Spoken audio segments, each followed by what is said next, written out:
going back to the beginning then, from this collection workings, and the kind of beat influence, I suppose, I was behind this poem, partly that sense of like being on the road and all that, and I did spend part of that time hitchhiking around Europe and North Africa. So this is, and I also was trying to show off a bit of my Frenchness. Trucker. The road's a wild stallion and he's riding bareback. That's Jacques up there, gripping the wheel in the cab of his 10-ton truck, his eyes pricking the road like spurs. A Gauloise a la Belmondo hangs from his lips and sticks there when he shouts to be heard above the engine's gallop. Quand je roule, j'arrête pas, j'arrête jamais. He stops for no world when he drives worldwide, and all the fields, forests and valleys of Alsace-Lorraine tilt and drop below us like a drift of clouds we've cleared as we ride that runaway route on thermals of imagination. Bareback riders of the flying highways, Pegasus cavaliers of the ever-open skies. He kicks the clutch and thrusts into top, taps the dashboard and winks. C'est un monde de vitesse, n'est-ce pas? And speed, speed we do. 120 kilometers an hour towards some no matter where, get there when we get there destination, trailing dust and wind and horsepower down the freeways of the world's beaten tracks. And Jacques the routier up there in his truck grins, a wild winged grin, for all his imagination's joyride. He knows he's driven, not the driver, and his destiny rolls whichever way the road goes. God, I got carried away on that. Yeah. But wasn't expecting. My poem is actually set in the bay here. oh yeah, Because right over there, it used to be the Penarth Motorboat and Yacht Club. oh And yeah, my father had a sailing dinghy. We always had boats and All stuff. right. We always messed about in boats. in the yacht club. And he was a member of the yacht club, and he used to go sailing. As kids, we used to go down for this sailing. He had a solo sailing dinghy, Yeah, which I spoke to my niece about that, and she said, "Oh, that's for old men, isn't it?" yeah. I was like, "A bloody cheek," you know. But this is a poem about being a kid and watching my dad Okay. sailing, you know. Fire away. It's called Not Waving, but Capsizing. My father's head is bobbing expertly, held several feet above sea level by the oversized tartan life jacket. His arms flounder and splash ineffectively because of an overabundance of buoyancy. Too young to realize the danger, we stand on shore in short trousers and leaky daps, giggling as the wind ruffles our cropped hair. Careening on the keel, his feet dance a jig of desperation as his hands jerk, trying to jolt upright the unsinkable dinghy. Like a magic trick, its mast rises in a shower of wind-ripped spray, and he half jumps, half falls in with an incredibly deft awkwardness. He sits up, flabbergasted, then sees us leaping up and down the slipway, cheering. He smiles, as if he'd never had a moment's doubt, and while waving back at us while bailing out, the boat tacks and the boom swings about. My father's head is bobbing with the impact. Great, great. Yeah. Yeah. Just in time, yeah. Memorial, you know? I think that's where I put And that was the young Anglo-Welsh poets. And Duncan. Nigel Jenkins was, when I did the first Chris Torrance class, he was the guest reader in the first Chris Torrance class I did. All right. He came down from Swansea. Yeah, and did the reading. Oh, there. a lovely man, yeah, lovely man, important man in Swansea. Because we're talking about Cardiff, and Nigel was in Swansea, and there was probably a very different scene there. I think Tony Curtis would be really embarrassed by that photograph of himself. I don't know if you can do a close-up of that photograph of Tony Curtis in the middle there, but Tony Curtis, not the film star Tony Curtis, although he looks like he's from a pop band, isn't he? Yes, he's a 60s pop band. Yeah, the long hair. And Nigel Jenkins and Duncan Bush are the Bohemians, aren't they? Look, Nigel Jenkins is San Francisco, pure San Francisco. He'd just come back from America, I think, when this was done. And Duncan is long-haired as well, but kind of slightly hippie, but Tony is definitely from a pop band. Yeah. I'm sorry, Tony, if you ever get to see this. We mentioned Planet Poetry Wales. But I was saying that all that because Duncan Bush, I got to know Duncan Bush and stuff, and so that was an introduction to sort of Welsh literature to me. It was one of the first Anglo-Welsh books I bought.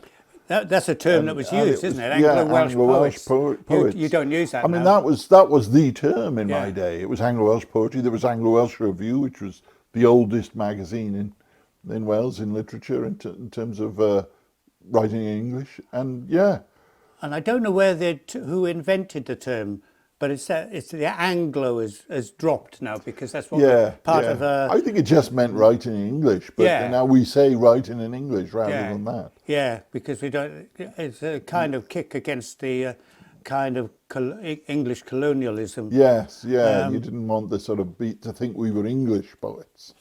And you talked about William Wantling. This is a second Ian publication, and William Wantling was an American. He was a drug addict, a prisoner. He was in prison in America, and a drug addict. And these are rather tacky copies I got here, but I bought them at the time. Peter Finch again was publishing these amazing poems about this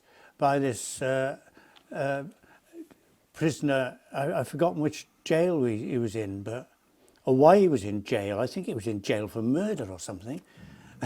but writing amazing poetry. Yeah. Eon Publications, Peter Finch, 3 Maplewood Court, Llandaff North. What is this one? Oh, that's Planet. That's Planet. That's the Planet where I was. That's the old Planet, isn't it? That stopped for a while, and then the new Planet started. Yeah. But used to go through the section in Oriel, and you'd see all these books and old publications and stuff. And look at the difference in this is second year number 6. Yeah. And this is second year number 18. Yeah. Which has got a glossy cover. It's about 5 times as thick. Perfect bound, a proper book. Advert on the back for John Tripp, the inheritance file. Yeah. And the contributors is still in Maplewood Court. And Robert Bly. Oh yeah, Robert Bly. Yeah, quite well-known poet. He always got big names. Gavin Hewitt. Yeah. Again, Philip Hobsbawm, Alan Jackson, Peter Redgrove, Penelope Shuttle has popped up, D.N. Thomas. So there's still predominantly male poets, but casting wider field and doing some feature articles as well, and also with some illustrations and things because he started to get into concrete poetry. Concrete poetry, yeah. So that was a... Yeah, it was such a lively... I mean, small press publications. There used to be loads of pamphlets. In my day, there was no social media or anything, and there was no digital and online stuff. It was all poetry pamphlets. Yeah. So you had these extraordinary magazines like The North and The Rialto, and you also had... magazine like The Wide Skirt by Jeff Hattersley, probably the best title on a magazine. But that published loads of people like Simon Armitage. I first started getting published by all these poets and got to know them. And I published Jeff Hattersley's first book. All right. And so you were part of this wide underground. Did you have a press then? Yes, I did. I had a press called Red Sharks Press. I did about 60 books, and I did 10 issues of Cabaret 2 for 6 magazine, and I published quite a lot. All right. And so I published all sorts of people like Graham Hartle and John Harrison and Ivor Thomas, etc. Right. And yeah, there was just such a great scene, but there wasn't much of one in Wales. There were a few interesting small press magazines and the odd small press pamphlet, but nothing doing proper publishing.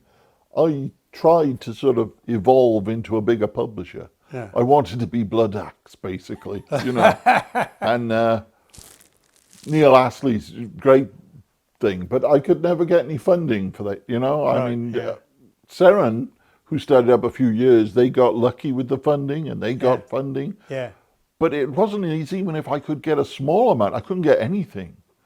You know, I used to apply to Mike Stevens, can you give me some funding to do this? And he said, right, I remember one letter came back and it said, there is no heading under which you can be fitted. And I just said, that's the reason for not getting it. I thought, Well, oh, that's a yeah, good description for poetry. poetry, yeah. I'd like to say that's a really good. You ought to be proud of that. Yeah. You ought to have a badge. So there's no heading under which you can be fitted. So going back to the dawn of time when you started, Yeah, it was. how did you get into poetry? What was your first? Well, for me, because I'm a bit older than you, then poetry didn't mean anything at all to me as a teenager. Lots of people I know kind of they're really into writing away, scribbling away. No, I never wrote poetry adolescent anyway. I hated it. There were a few times we got taught it in school. I didn't like it. And it wasn't for me. Exactly. No. And I was in Cardiff High School. I did English literature at A level by accident. And I was very uncomfortable in Cardiff High School for most of my time there. And then in the lower sixth, we had a student teacher come in, and he read some Dylan Thomas poems, and it just exploded inside me. I just didn't know what it was. Something happened. It was a physical reaction as I was sitting there. I was bored out of my mind with English literature. I'd never read a book in my life on my own, under my own steam. Yeah. I was just interested in train spotting and Cardiff City and playing football. And then I'd got my O levels just by doing what I had to do in school. And then this student teacher read this Dylan Thomas, Fernhill, and it just blew my mind. And I went to the library, joined the library, took out some Dylan Thomas, and then started finding out something about poetry in a language that I didn't understand, but just amazed me. And then started looking around, and I found Vernon Watkins as well, and loved his stuff. But I was in a void, and because I didn't make any connections other than with Poetry Wales, which I knew had been published. I got an early copy here from 1966. Yeah. And then my life after that for quite a while was back and forth between Cardiff and the West Country, and which has been all my life more or less, because I went to university down in Exeter, and Vernon Watkins came to read. Yeah.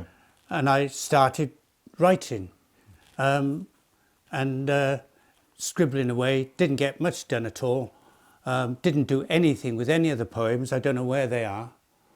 But the scene opened up in Cardiff, and along came Peter Finch. And I discovered his second Ian publications, which he started in the late 60s, I think about 68. And he also had poetry readings above the Marchioness of Bute in, not Charles Street, in Marchioness of Bute pub in Cardiff.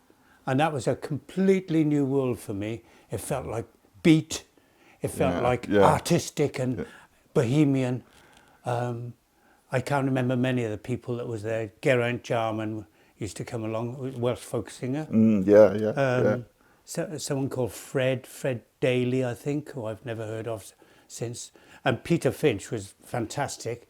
It was a bit male, you know. It was the male. project. Even when I started, it was very male. There were very few women involved. Yeah. So it was finding that entourage in above this pub in Cardiff, the Marchioness of Bute, and I even got up and read a couple of poems that I'd scribbled.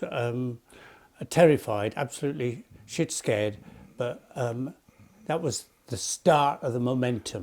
Didn't Pete organise something called the No Walls readings in That was what they were called. Yeah, No Walls weekly poetry readings every Wednesday, 8 o'clock.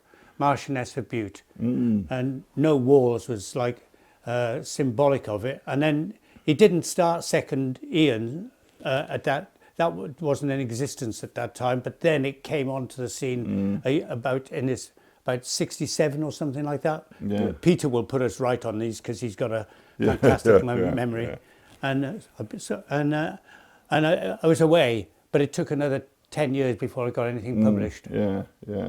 What about you, Tôpher? Well, I mean, my start, I hated poetry in school, didn't get on well in school, didn't do O-levels or anything. Yeah. I couldn't wait to get out. I left school, went to work in a factory, then realised maybe I'd made a mistake because the factory was pretty terrible, you know. As boring as school was, it wasn't work in a factory, you know. And I also found I was slightly allergic to some of the chemicals they were using. So after 2 years, my skin was like covered in blisters and warts and stuff. And so anyway, I got out of that, and I then did other jobs, worked building sites, did all sorts, you know. I read some of your poems about but I always wanted to be a writer, you know, strangely enough. I don't know why this was. I remember being on holiday and being at about 12 or something and sitting on a wall. I'd come back from the speech to the tent. We used to go camping down Llangennith. Yeah. And I can remember where it was. I even got a poem about it. But there was just this moment where I sat there, thought, what am I going to do with my life, you know? The usual sort of 12-year-old things, be a film star. No, that's not going to happen. And be a musician. No, I couldn't sing. I didn't have any confidence in that sort of area. And then all of a sudden I just thought I could be a writer. And a light bulb went on and thought, yeah, I'm going to be a writer. Yeah. I don't know why that was. It was really weird. But I liked books and I read books. All right, yeah. I was reading, you know, science fiction and stuff like that. I thought I'd be a novelist and a story writer. Yeah. But in school, that was nothing to do with that. Yeah. You know, I never had, that was a completely separate thing. Interesting, I didn't relate any of the literature in school to anything I wanted to do. Yeah. None of it was exciting. It was all old stuff. Yeah. I remember the one time we had a lesson about poetry. Mr. Wallace had written on the board Robert Browning, "Oh, to be in England now that April's here." Yeah. And of course, we were, I think it was March or something.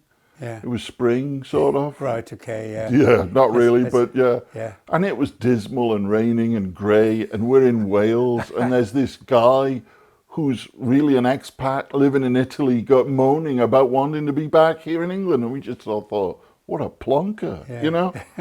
You know, our only experience of being in Italy or the Mediterranean to be in Italy now that April's we'd just be in Italy anytime, basically, and so it just nothing they did related to us. Yeah. I mean, I was amazed to find one kid who didn't really read many books was reading Anthony Burgess, The Clockwork Orange, because the film had come out and you couldn't see the film because he banned it and stuff. So everybody read the book, and the book was fascinating. All the made-up language he had in it. Yeah, amazing. And that got to people, that related to people, but nothing else. That's a bit like what Thomas did for me with language. I've never seen language like that. And although, and in some ways, Anthony Burgess and Thomas, I had never thought about it till now, but there's some kind of similarity in that kind of bending of language, isn't it? And playing with it and twisting it in ways that you're not used to. And it's strange, but my sister read books. Yeah. And my father used to read books when he wasn't working. Right. You know, but he was always working, so he didn't really have the time. Yeah. But he used to say when he was young, he used to read H.G. Wells and all sorts of stuff. But as he got older and he had 4 kids and, you know, a family, he had to work all the time. He'd come home and fall asleep in front of the telly. The telly sort of stopped reading, basically. Yeah.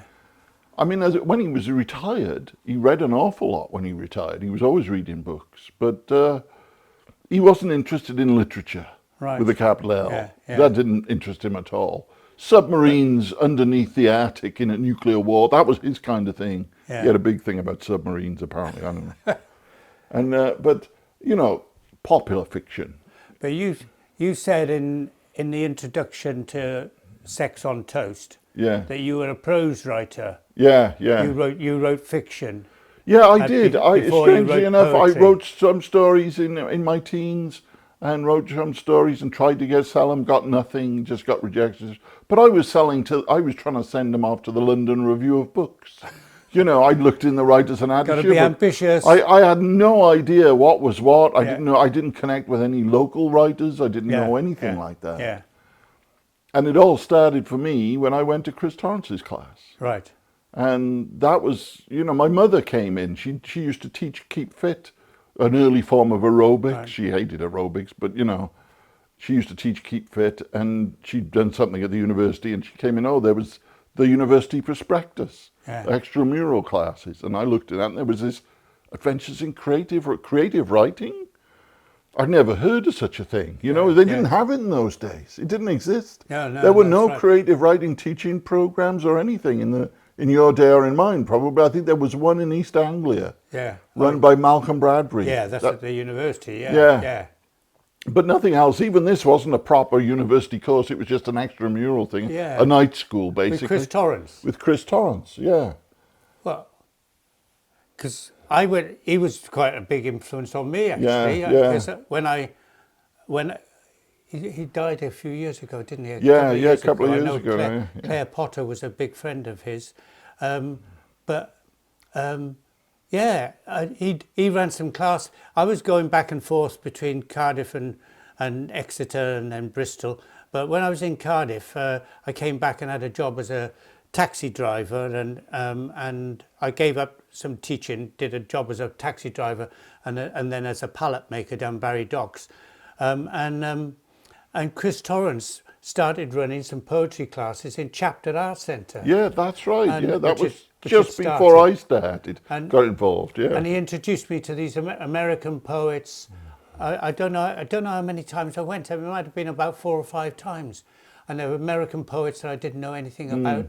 Although in Exeter University there was a whole movement behind modern American poetry. But it didn't include the kind of people that Chris Torrance introduced, and he was like some of the beat poets and I can't remember many of the names now, but he was a big influence, and he did workshopping because we had to take a poem along, and I remember being upset by I had it sticks in my mind now about an image. I was talking about the sadness of the cactus flower, and he said, "But that's not right. A cactus flower is beautiful. When it flowers, it's only briefly, but it's so colourful to come out of that." And I thought, he's right.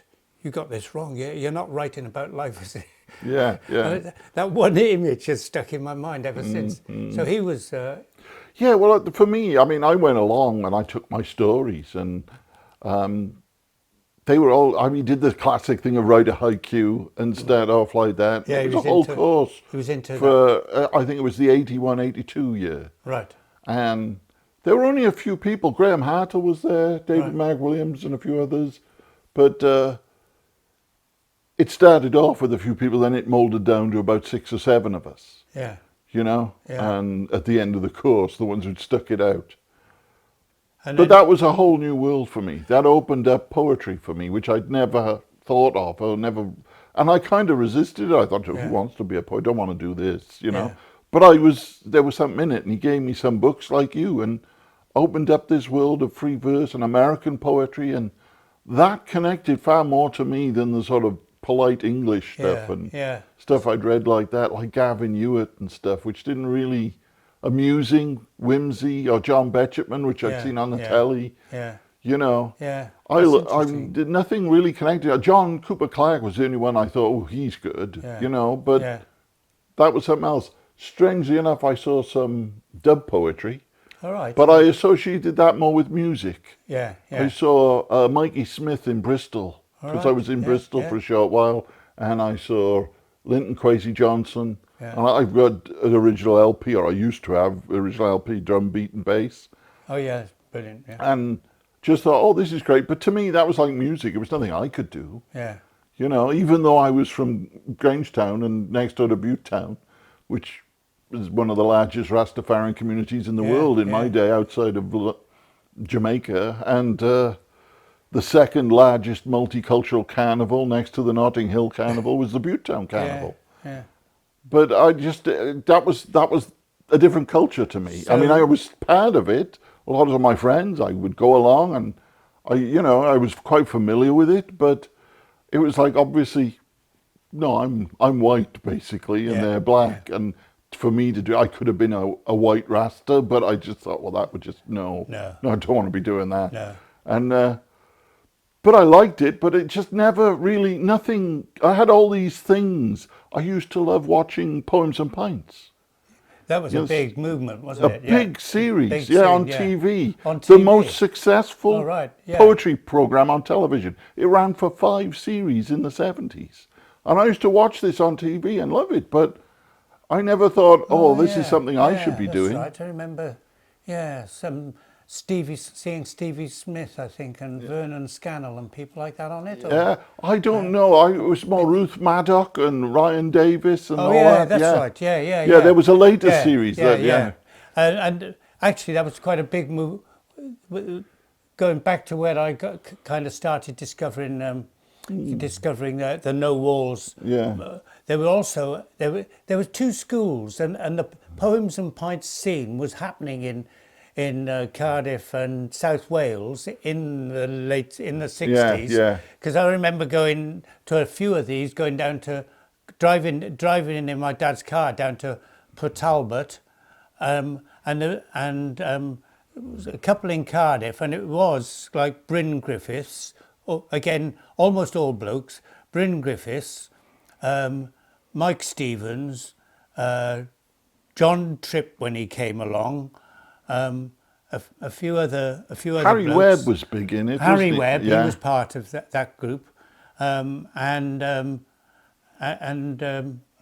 there was one or two women as well, and that was quite a strong movement.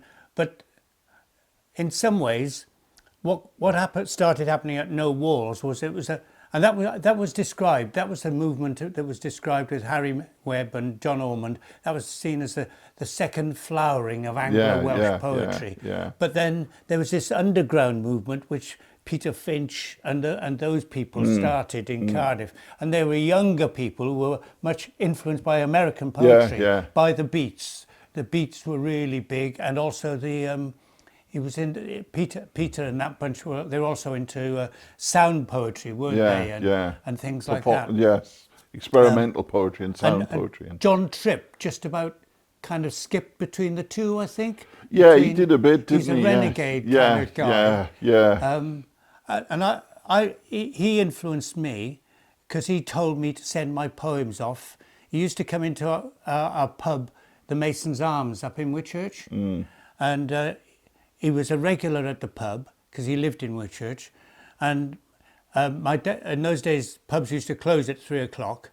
He'd come in at 2 o'clock and have a pint or two of cider, and then my dad would close the pub. John would be sitting in a corner of the lounge bar he'd get his pen out and his pad, and Dad would leave him in the pub and go upstairs and have a sleep in the afternoon, and John would sit in the corner of the pub, and then Dad would come down to open again at 5:30, and in the course of this time John would always pour himself a pint, and then he'd pay me, Reg, here you are, Reg, here's £0.50 for a pint, or however much it cost, maybe a bit more than that. Half a crown. Half a crown.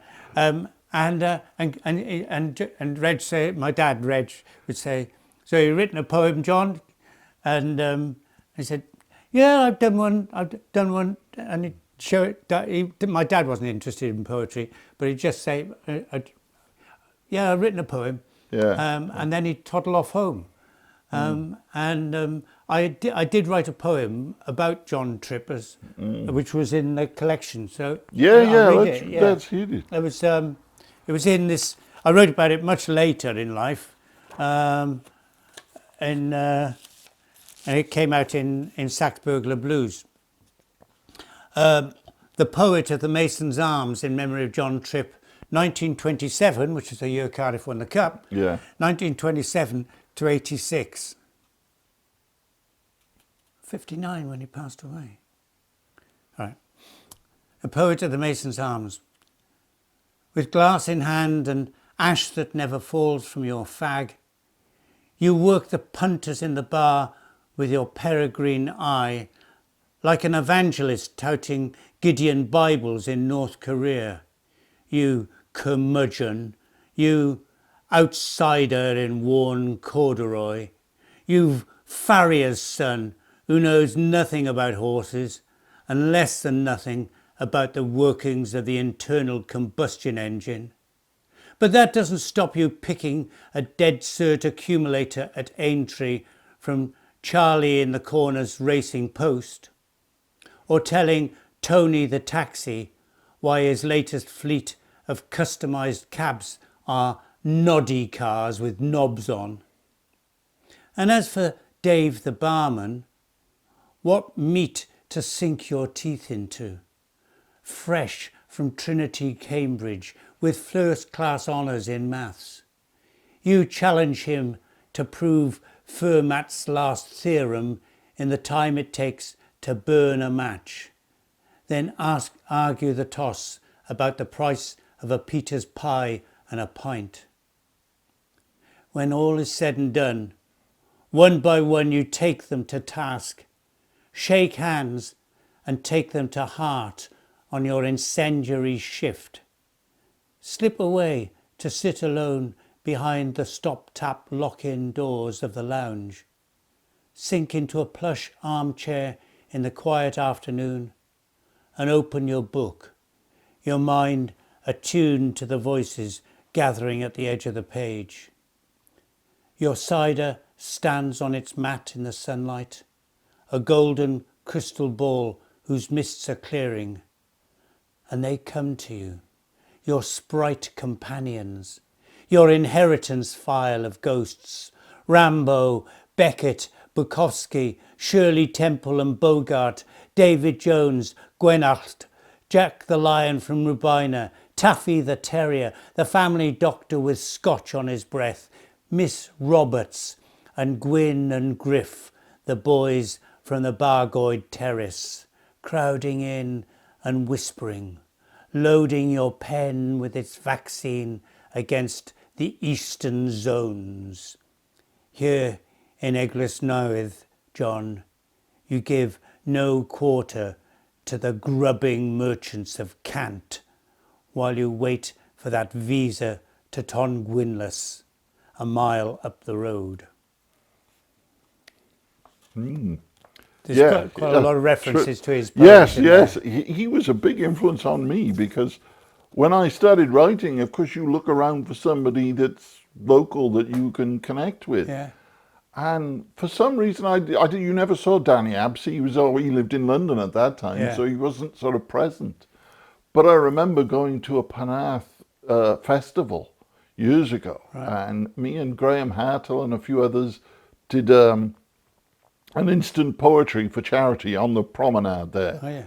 And we wrote a poem for 10p a poem. You write a poem, and you ended up writing absolute drivel because you were there all day, you know. Yeah. It was torment, really, but it was a good thing to do, just the once, you know. But one of the people involved in one of the guest readers was John Tripp, and we went to some function room to see him read. And I didn't know anything about him, but he had a certain kudos. Yeah, He'd been published by Penguin, didn't he? The Tri-Poet series. He was published by Penguin. And so he had this sort of kudos, and I went to see him, and I just thought he was great. Yeah. You know, he was punchy, he was political, he was funny. He had a lovely style to him. He had a lovely North Cardiff accent, which I liked. Yeah. And I thought, oh, here's somebody from my locale. And he wrote a bit about the city and stuff. And so I sort of connected. And the next thing you know, I was in Oriel bookshop then and looking up all his books. And the bookshop. Oriel was just Bookshop. one of the wow. great poetry bookshops going. One of the best, yeah. That was in Charles Street. Yes, Yeah? yeah, in Charles Street in Yeah. those days. And you just had this fabulous poetry section. Peter Finch was the manager. Yeah. Which is when he became manager and Secondary it folded at that Yes, time. Yeah, yeah, you had to close it down, Yeah, didn't he? yeah. And He was a bit miffed about that, I think, because he was forced to close it down in 72, something like that, because if you apparently, according to Mike Stevens, if you worked for the Arts Council, you couldn't accept a grant from the Arts Council, and he had a grant. True, yeah. And so he had to close it down to work, but he thought he was doing something good, so he worked for the bookshop. And it's an amazing bookshop Yeah. with sculpture and exhibitions, wasn't it? Yeah, it was an art, and they used to do poetry readings and all sorts of stuff. Yeah. And he was the poetry section, you had these small press books. I know, it was and amazing. you had everything. So if you saw a poet like John Tripp, you could go in, you got all his work there, all his old stuff, hardback books for really cheap prices because they'd obviously been on the shelf for a long time. Yeah. And nobody'd upgraded them. They were fabulous, yeah. I was looking through this and Secondary started doing single copy, 1 shilling, plus 1 shilling for Secondary, and then they were doing some broadsheets they started doing some broadsheets, and these broadsheets were 4 pence each. Yeah. The prices were amazing.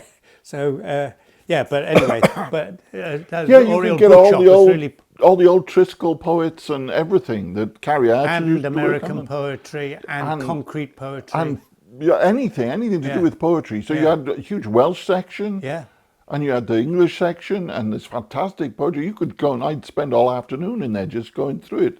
When I was unemployed and wasn't working, I would be in Oriel just going through the poetry section. I remember one of the another important influence on me was 1974. I went to Greece on a holiday with some mates. 3 of us went to the island of Paros, and we met this Irish poet called Desmond O'Grady. Yeah. And Desmond was a poet of great international standing at the time, and we were joined there by Derek Mann, who died maybe 5 or 6 years back now, who is one of the great poets. Desmond was an internationalist, and he'd lived in Italy, lived in Rome. He'd actually was, after Ezra Pound came out of prison, Desmond O'Grady had got hold of Ezra and put him on at the Spoleto Poetry Festival in Italy. But I had, as you do in those times, I'd gone on holiday to Greece, so I'd taken a load of poems with me, and he'd go through these poems in the morning with a hangover usually, and put a line through it saying, "This no good, no good, no good, no good. Call that a poem? No. Oh, I like this." And the first time I'd been subjected to brutal scrutiny. Yeah. Oh, I like this. There's something in this. And there was a particular sequence of poems were the Sisyphus poems. I'd written some sequence of poems about Sisyphus, kind of in a modern style, and he liked those. And I don't know where they are now. I've lost them. But we did a reading in this in this jewellery shop on the quay, and I've still got the poster. My mate Dave Hazeldine, Derek Mann, Desmond O'Grady, and Robert Walton. 4 blokes, of course. Yeah. But it was idyllic. Here was I on a Greek island with Derek Mann and Desmond O'Grady doing this poetry reading in a little jewellery shop and reading half a dozen poems, and it was fantastic. But Desmond did this. He told me about the Gododin, the great 9th century Welsh poem, I think. And he was working at that time on a translation of it. I logged that. Desmond also told me to give up teaching and commit myself to poetry, Yeah. which is I did. I went back to the school and told the headmaster, this is my last year, I'm stopping teaching next year, which I did, and I came back to Cardiff and became a taxi driver, and etc., etc. But it was in about a couple of years later, I saw a copy of the Gododin in Oriel Bookshop in Charles Street. Yeah. It was a beautiful collection of poems, a translation with the ancient text and Desmond O'Grady's translation of it alongside, because Gillian Clark has recently done her version of it. And it was 25 quid. 25 quid. I'd never paid more than £1 for a poetry collection at that time. Yeah. 25 quid. It was just this amazing collection. And that was typical of Oriel Bookshop. They could get those kinds of books in, rare kind of quality art poetry books, and pay the little... Yeah, he used to have, I remember he used to have all the airlifted copies. He used to have a sticker on the back saying airlifted of Charles Bukowski's original Black Sparrow Press books, which looked fabulous, but they were so expensive you couldn't buy them. Yeah, probably a few shoplifting. Yeah, it was about 10 or 13 pounds or something, you know? Are you going to read a poem from your days? Or one of your early poems? One of my early poems. I was thinking about Oriel Bookshop, and there's a poem I've got there about not the Charles Street Bookshop, but the second iteration. In the Friary. In the Friary, and they used to do readings, and it's about the difference in poetry performance. Okay, this is a poem called Out to Lunch. It's about going to a poetry reading and lunchtime. They used to do lunchtime readings and poetry readings, and that was where you saw writers and poets and stuff. This is actually two writers, not poets, but the manager here is Peter Finch. Yeah. And it refers to him in this. Out to lunch. The manager starts the reading bang on time, despite years of experience. We sit nursing ourselves into uncomfortable chairs while cheap wine seeps into stomachs and carpet tiles. The shop is busier during this hour than the rest of its yearly commerce, distracting for the lonely reader, with doors vibratingly clunkered shut, the snaffling of plastic bags, the till's clatter and high decibel buzz dot matrixing every receipt. Just at that subtle point where we begin to feign interest, a window cleaner arrives. And the manager helplessly sinks into himself. Ladders clanking, soap sudding up the glass, the wiping rubber blades faintly audible squeaks. The spectacle alone is too much. Neither Lisa St. Alban de Terran nor her coat can compete. The manager's world disintegrates when the Swedes arrive, making noise as if it were an art form, translating the visual of sheep into sound. He's on his feet and creeping swiftly on soft-soled shoes to hush them. With arm gestures, contact is made.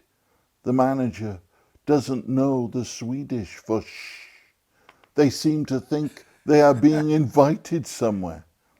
The manager speaks Welsh flawlessly. They speak Swedish loudly. Smiling, the manager knows satisfaction will be unobtainable in this transaction, and that the only conclusion available is that modern literature is just too quiet.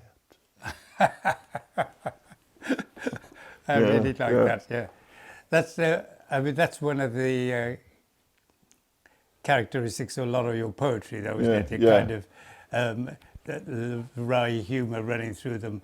And of course in those days, I mean nowadays everybody's got microphones. You have microphones all over. In those days there were no microphones. You just stood up and read.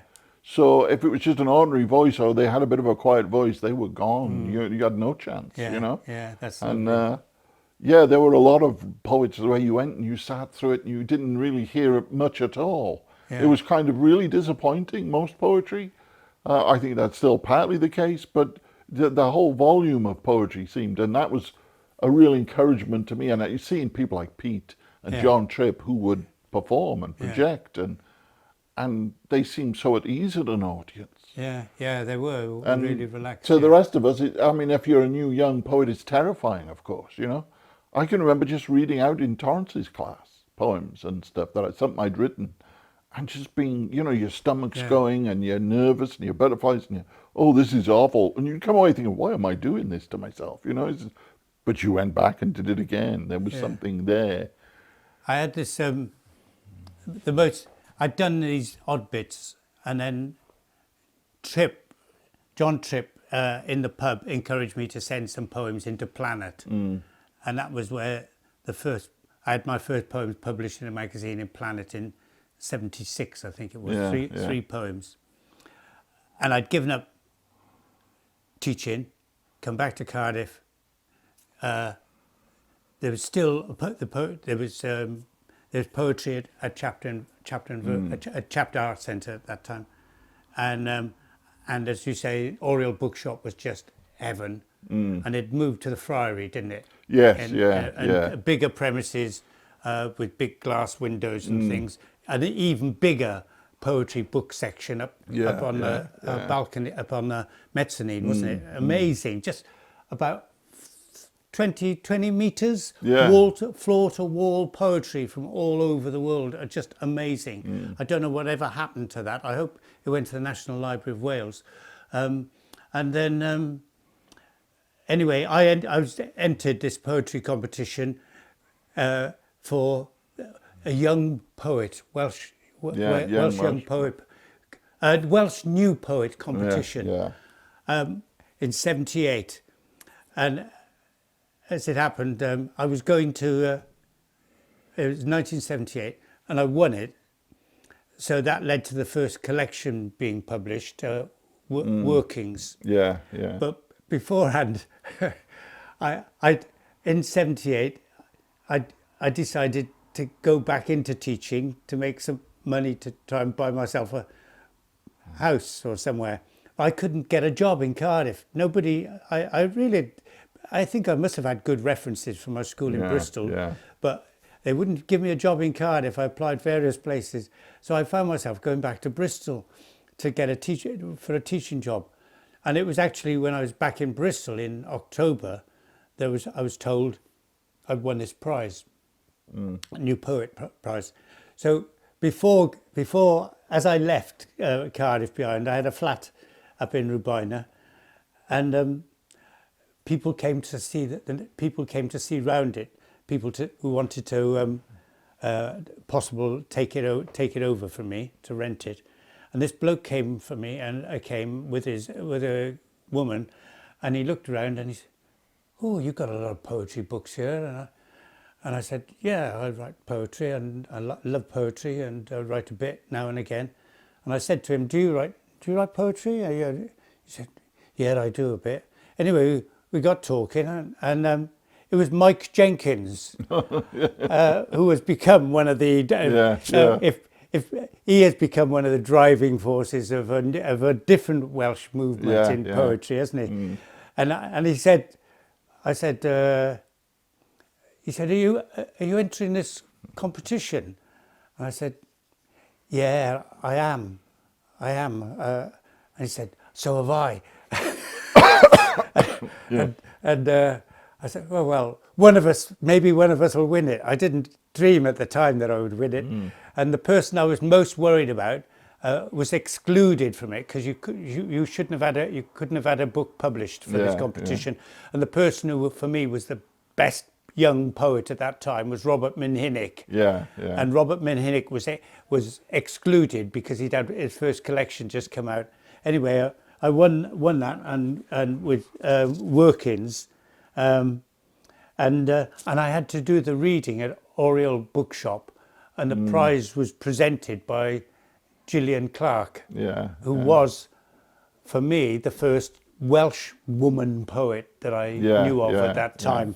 I mean, people. What year was that? That was 78. 78. 78. I mean, there were in this early edition of Poetry Wales, I've got this all blokes apart from Sally Roberts. Sally Roberts-Jones, yeah. And she's still around, Yeah, Sally yeah. Roberts-Jones. I've met her since, and Alison Bielski. Bielski, yeah. I used to know Alison quite well, yeah. And those are all the people, it's all blokes. And the next issue, this is volume 2, number 3. Not a single woman poet mentioned. Anthony Conran, Raymond Garlick, Bryn Griffiths, Peter Griffith, who lives in Bristol now, one of the founders of Poetry Wales. He's still around. He reads at my poetry night in Bristol. John Idris Jones, Leslie Norris, John Ormond, Mike Stevens, R.S. Thomas, John Tripp, J.P. Ward, John Stuart Williams.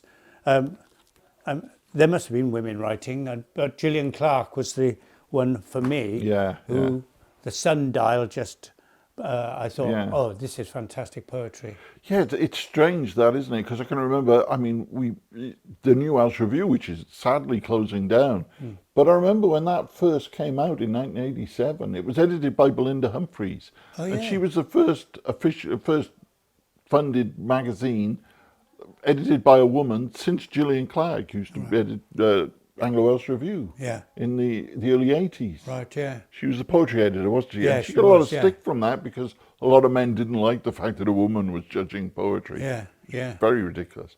But I remember the New Welsh Review, and there was a lot of criticism after the first year because somebody worked out that the number of men to women, and this is 1987 to 88, there was 90% male contributors, only 10% women. And this is 1987. I mean, so since the 60s to 87, not a lot. It had been a very slow change, you know, in ideas about poetry and feminism and stuff.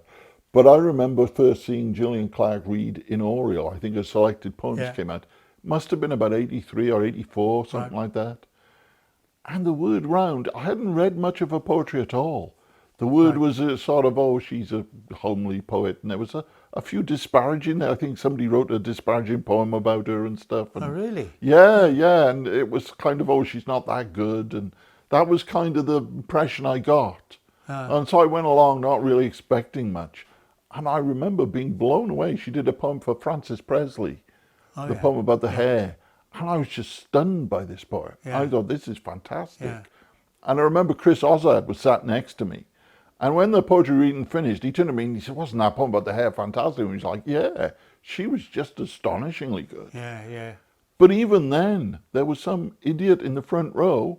When the reading finished, he stood up and stormed out, making some sort of sexist comment, I think. I'm not sure. He made some disparaging remark and stormed out. She got a lot of... People didn't like the fact that she was so good, you know, basically. All these men felt a bit, you know, intimidated by her. But she was just a fantastic presence. A lovely person when you get to know her, you know. And just a great poet, yeah. Well, she was really important influence in many ways for me. Just actually, as saying, a lovely person. When I was given that award, this New Poet Award, which meant that the book was published, she presented it, and I was terrified. I was shaking like a leaf, having to read a couple of poems to an audience of about 8 people or 10 people. I can't remember how many are Oriel, but there weren't that many people there. But shaking like a leaf because she was already, for me, one of those people who was really important. And she's become a big influence on many people since, hasn't she? Throughout the United Kingdom. In fact, one of the things that struck me was very self-conscious about poetry in Wales in the 60s, 70s, 80s was that, and then maybe it still is the case, that Welsh poetry is not generally recognised as being important outside, beyond, across the border. You know, the number of Gillian Clarke is known. Whenever I'm talking in Bristol about Welsh poets, nobody knows any Welsh poets. Jonathan Edwards is known of now, but it's always been the case, and I'm sure it may still be the case, that compared with Irish and Scottish poetry, the Welsh, the English language Welsh poetry scene, and even more so the Welsh language poetry scene, is hardly spreads any ripples into Well, that's across it. the I mean, border. you mentioned, like I mentioned earlier, the Poems and Pints TV series, Yeah. but it was Welsh television. Right. And I mean, although it was in English, it was just broadcast to Wales. So Right. you talk to people in England, they haven't got a clue about it. Right. And yet you have a poetry series that ran for 5 series. Right, yeah. Unbelievable, really. Yeah. And yeah. just people stood up and reading poems to an audience, and they filmed this. And it was hugely popular. And yeah, but nobody knows Who about was it. it? I think I was confused when I Ruth mentioned Maddock Vernon was in Scarrow. it, Ruth Ray Maddock. Smith. I think Harry Webb was behind the series, Oh, right, very yeah, much so. yeah. And Ryan Davis are the two Ronnies, Oh, yeah, Ryan yeah, and Ronnie. yeah. And there were lots of actors and poets who took part in it and Right, stuff. yeah. But basically it was just standing up doing readings to poetry. And it was, I'd never seen anything like this. What was this stuff, you know? And there was a mixture of serious poems and funny poems, but usually Welsh related. Yeah.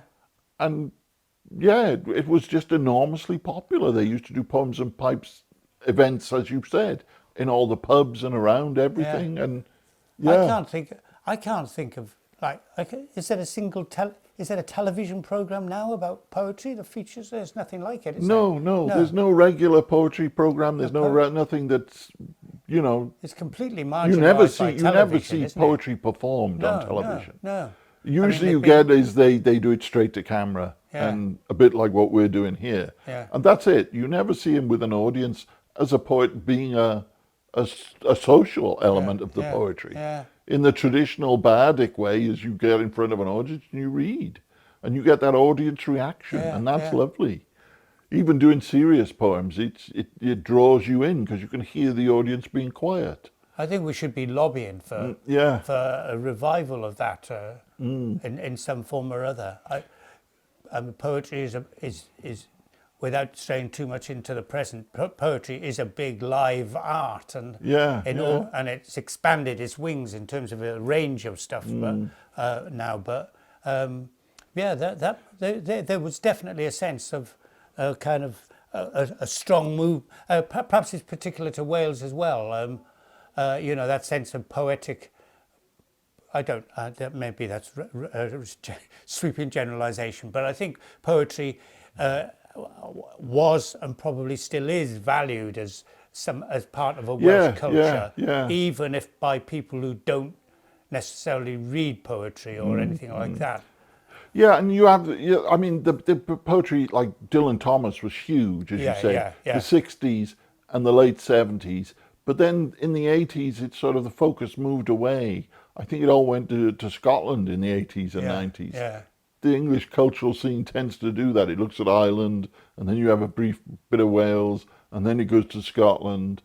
And in the 80s, when I was growing up, London was just non-existent. It was just a black hole. Yeah, yeah. I think that also has something to do with the way the Arts Council, the Welsh Arts Council, distribute books through the Books Council. They only distribute to Wales. Yeah. So your books don't get. I mean, you showed me a picture of my book in a Bristol bookshop. Yeah. I mean, that was phenomenal to me, you know. Just to know your books get out there a bit and get beyond Wales is Customer something. demand. Yeah. Is that what it is? Yeah, that's what it is. Yeah. a good bookshop that if someone comes in and asks for a copy, they get in 2 copies. Yeah. But yes, absolutely. Yeah, but that's it. And I know from traveling around the country, I mean, I used to do in the 80s and 90s, you go to bookshops in England, there'd never be any Welsh books. No. Not just necessarily poetry, not Welsh books at all. They just, all this publishing we do, and it's not getting out into the world. Yeah. It's the intensity of the scene in Wales, which has now been running for decades, it's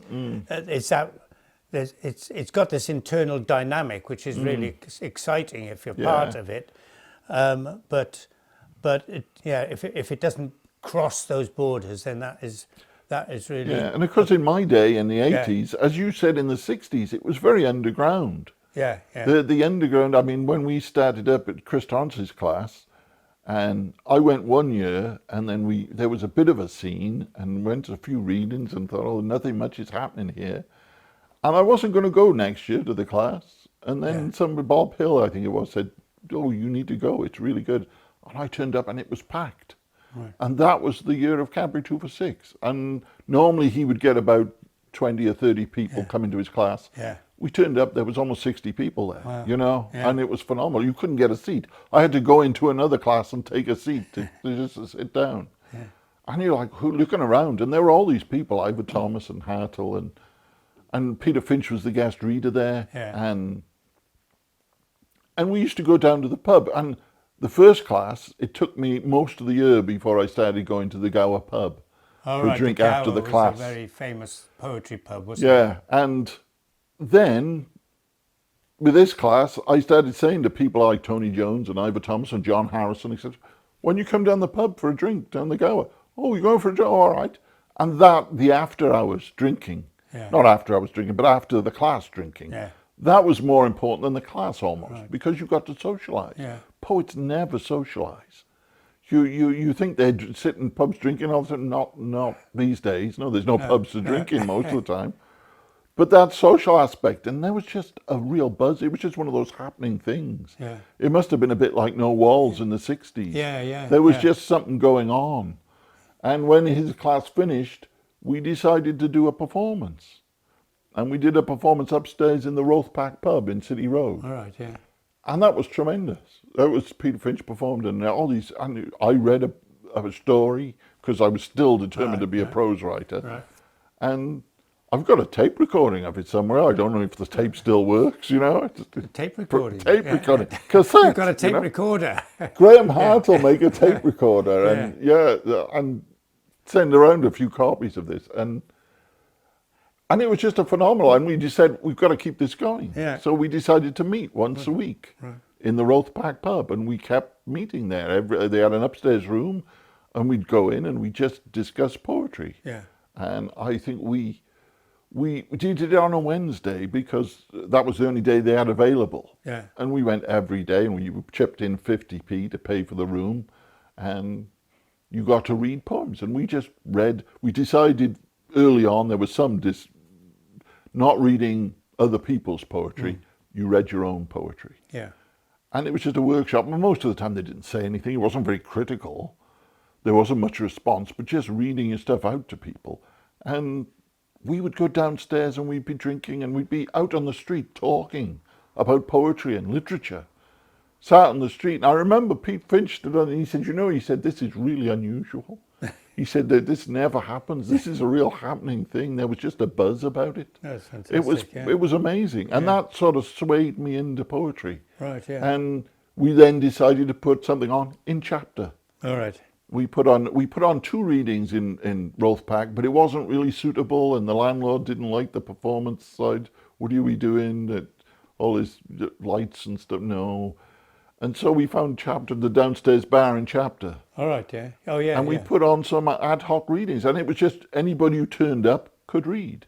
It was like the first open mics, really. Yeah. We kind of invented that, you know? And there was nothing else like it. I mean, there were no poetry slams or anything at that point. And it was just a buzz about it. It took off. And we decided to do a magazine.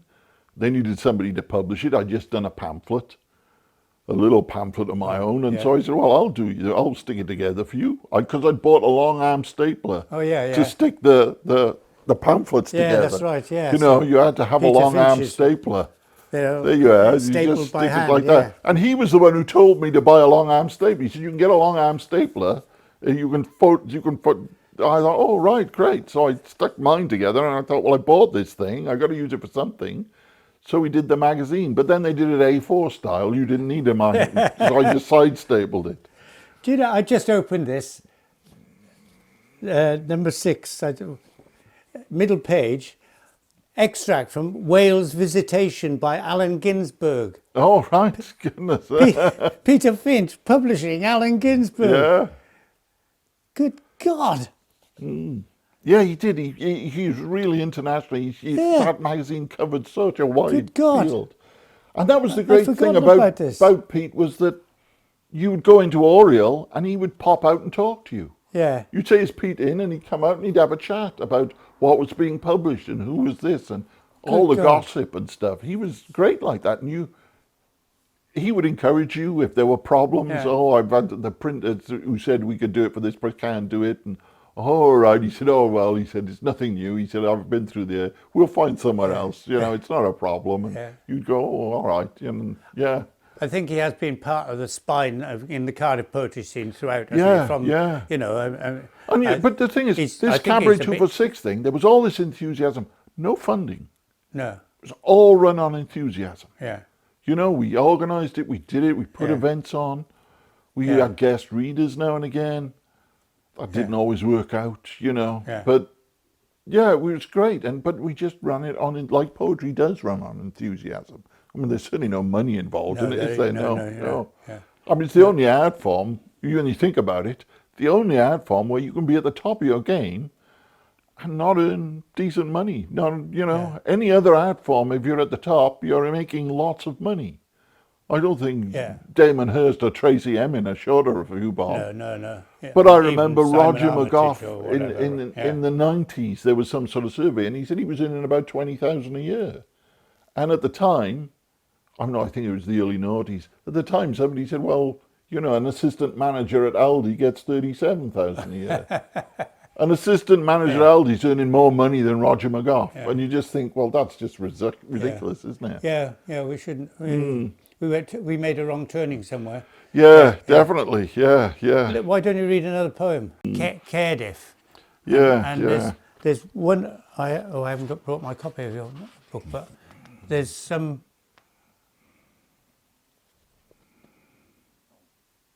Which is a feature of the poetry scene that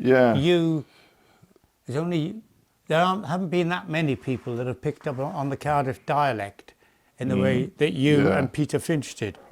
Yeah. He's got that poem outside the library, hasn't he? Which is on the pavement. In by the Aligned statues. Yeah, and isn't it in Standard English and in Cardiff English? I can't remember. I've got a poem called Hanging About. I could do that. Hanging About, that's a great poem. That's one about work. That's a brilliant poem. There you go. I love this poem. Yeah, you mentioned about you mentioned about work and stuff. You worked as a taxi driver. Yeah. It's funny that you had to give up being a teacher to be a poet. I don't understand the connection. Normally, you'd think they go hand in hand, but for me, doing a physical job that was nothing to do with literature, and I mean, it was completely I never told anybody on a building site I was a poet or anything, but that was very easy, you know, because you didn't have to think about that. You do stuff. You couldn't make notes or write poems or anything, but you met real people, and it kept you very grounded. Strangely enough, being a roofer kept me grounded, but you know, it did sort of keep your feet in the ground and meant that you also had a lot of subject to write about. Yeah, you got some great poems out of that. Duncan Bush, I remember I'd written some poems about roofing, and Duncan Bush, who my father knew his father, they used to go dancing together, they were both workers, they both came around in the 50s, in the housing boom in the 50s, and did well out of that. And when I met him, it was like, oh, my father knew your father. Right, He was the only connection I had to any kind of poet. Yeah. I didn't know him that well because he was in St. Donat's at the time, so it wasn't like socialised. But he wrote about work. He'd worked as a drains layer. Oh, yeah. And he did his book Salt that was very influential. And I saw that and I thought, oh, this is okay. You can write this sort of poetry. You can write about work. It's a viable subject. And I just looked around and nobody else was writing poems about doing physical work. At most you'd get somebody painting a nice pretty picture of work on a building site. Yeah. But they weren't involved in it. They didn't know what it felt like. They didn't know what it was like emotionally or physically to work on a building site. And I just thought, oh, this is interesting. You know, there's something, so it's a viable subject then.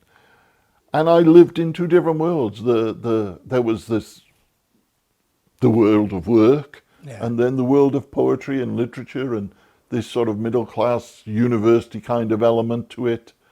And as you said, I was the sort of underground really. So, but there was lots of students involved, and so I suddenly found myself in two different worlds. I always Yeah. felt a bit uncomfortable in the literary world. But you've You got know, some great poems about... imposter syndrome, I guess. But Yeah.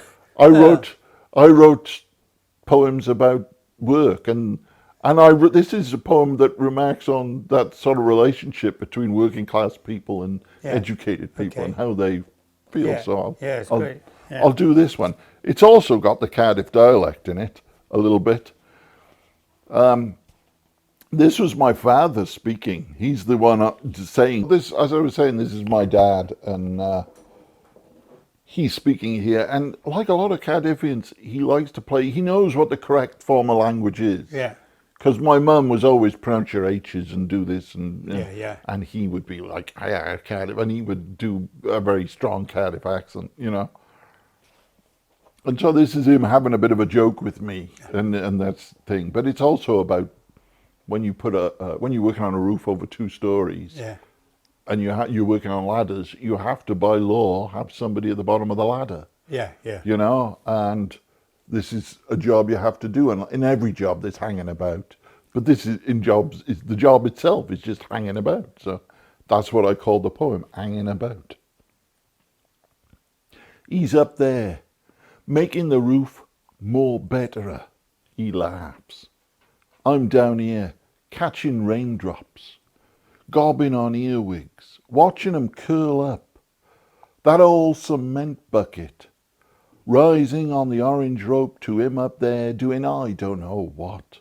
The flashing on the chimney, nailing the odd slate on, searching for the screwdriver what he's been sat on, and then having to go back up the moved ladder to get it. Sat on the wall under the tree, backs to the hedge, well out of the rain, he passes me a Welsh mint as the late lunches come out of the Beverley. The pavement all dug up, traffic jamming, that lorry flattening those bollards. We laugh at the navvies swearing at the clerks behind their thin backs, especially one dozy-looking git in a yellow plastic Mac. He's a university tyke. Knows bugger all about it, I'll bet, trying to teach 'em their job. Christ, they knows more than he'll ever know.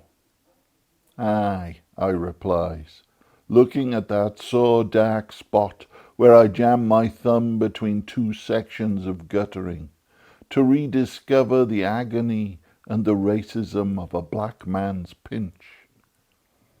He gets up to go back on top. It's not really raining now, and my thumb stopped throbbing. He looks at me, smiles. University. That's where they takes your brains out your head and shoves them up your ass, innit? You know, and I think that captures very much my 2 worlds, you know. Yeah. I would never have dreamed of saying I was a poet on the building site. They would have just taken the piss out of me mercilessly, you know. Yeah, and, but how it resonates for me is that bit about, you know, university and it takes your brains out. And having gone to university as I did at 18, and then gone back more recently when I decided late in life to study and pick up on study at Cardiff University here, then that there's always that guilty thing in yourself about which is why I stopped teaching. You know, that idea that teachers I went from school to university, did a year's PGCE course, and then straight into teaching in a tough comprehensive school of 2,400 kids on South Bristol on Harcliffe Estate, which was absolutely wonderful. But I'd done all that without ever having really had a proper job other than student holiday jobs, you know. So then, along with Desmond O'Grady saying, if you need to put your time into writing, so you're going to have to stop teaching if you're serious about writing. That was one influence, and the other was I just thought I need to have a proper job as well. I need to. Yeah. So a taxi driver. There's loads in New York. Every taxi driver is a novelist or a poet, or loads of them are. And so I was a taxi driver, and trying to write poetry. And I did write poetry. It was the first time I'd really written seriously as a poet, and also as a palette maker down Barry Dock, which I really enjoyed. So it was physical work. It was day-to-day work. Left the head free at night time to write. And why did I wait 39 years between collections? It was because I went back to teaching. And I wasn't teaching for 39 years. It was a long time. It took another 10 years. It took 10 years to put the next collection together. But most of that time I was teaching, and I just couldn't get out of it enough to write poetry. I was teaching poetry in the day. For me, it was a different journey. I started off working, and then as I became better known as a poet, I started doing workshops, and then started teaching in schools. They used to have a writers in schools thing, and you go along, and you most of the time were just a substitute teacher. They needed somebody, and you got a grant from the Welsh Academy to do it, the Arts Council, and you'd go along and you teach the kids poetry, and they wanted you to do a bit of performance and stuff. But it could be exhausting if they put you in for a whole day. You had to do umpteen different classes. And then I started writing other things. I wrote reviews and stuff. And I found I worked regularly for the Western Mail. I got a job in the Western Mail for a couple of years. And I didn't write very much because I was writing all the time. Every week I had to write a column, a paperback column, and other things. And it left me no time for creative writing, and I didn't write a lot of poetry. Well, I said earlier about that teacher, a student teacher in a grammar school who brought in the Dylan Thomas poem. But actually, deep at heart, I know there are two people much earlier in life that influenced me into poetry, even though it was sort of latent. One was my grandfather. We lived with my granddad, and he was Scottish, from Aberdeen, a plumber in Cardiff, and we lived in his house until I was 5. And he used to take me into his room and sit me on his knee and read Robbie Burns' poetry to me.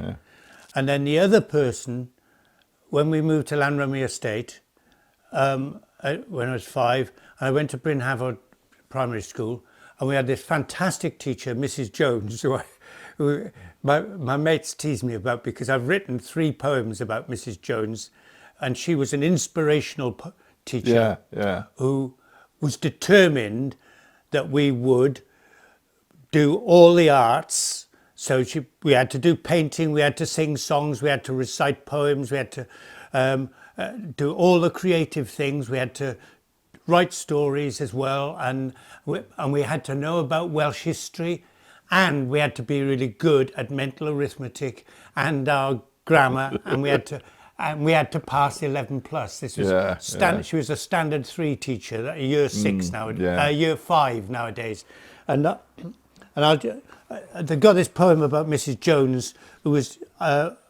just such a big influence on me, and I know that the spirit of Mrs. Jones was there when I became a teacher. That's such a rare thing, though. See, I never had that, especially to have a teacher who teach you about Welsh history. You know, I talk to lots of kids, and my father and my nephews know Welsh history being taught. You know, she was a phenomenal teacher. A little old lady dressed in black. Whether she was a widow or not, I don't know, but she was amazing. Tumshon Kati. In Mrs. Jones's class, the chairs became rocky outcrops he hid behind to surprise his victims on the upland route between the door and window.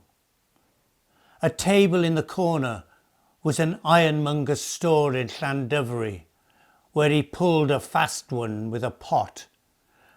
And draped with a blanket, The cave on Dinas Hill, where he took his refuge, was magicked up.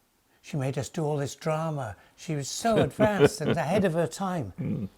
With rolled up sleeves and cardi hanging loose, she told us where to stand and how to say our lines, as if she were Tom the highwayman himself, issuing commands. We'd chant the chorus to the stamp of her shoe on the parquet floor.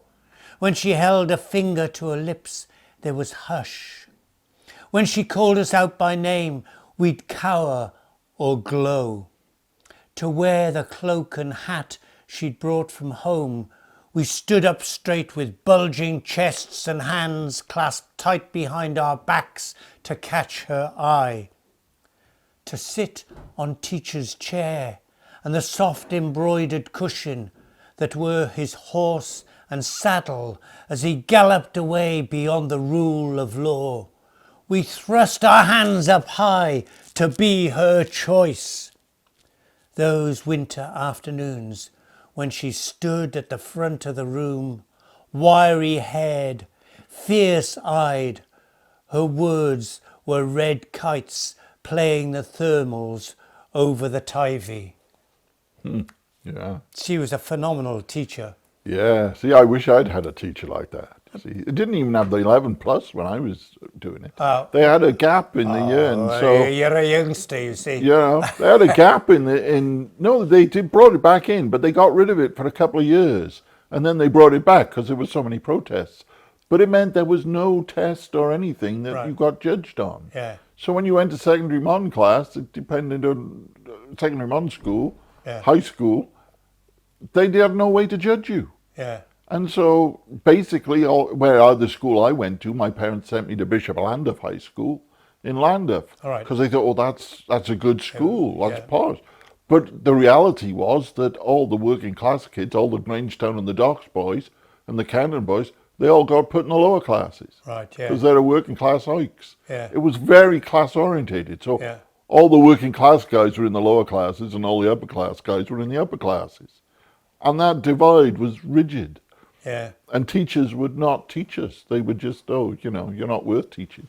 You're just factory fodder. You're to do that sort of job. So you couldn't get anything there. And my school was very disappointing to me.